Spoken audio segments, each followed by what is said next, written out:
வணக்கம் மக்களே, welcome to Narmi tax. இன்று நாம் காண இருப்பது தெய்வீக மூலிகை.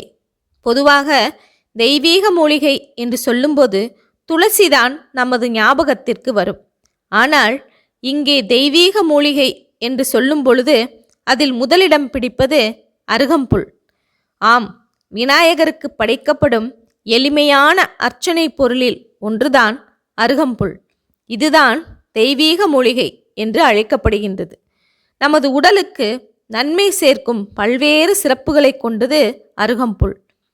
பொதுவாக பெரியோர்கள் வாழ்த்தும் போது ஆள் போல் தலைத்து அருகு போல் வேரூன்றி என்று அருகம்புல்லின் பெருமையை எடுத்துரைப்பார்கள். அருகம்புல் உடலுக்கு குளிர்ச்சி தரும், கொடிய விஷத்தை நீக்கும், ஆண்மையை பெருக்க வைக்கும், சர்க்கரை நோயை போக்கும் வல்லமை கொண்டது என்று சொல்கின்றனர் நமது பெரியோர்கள்.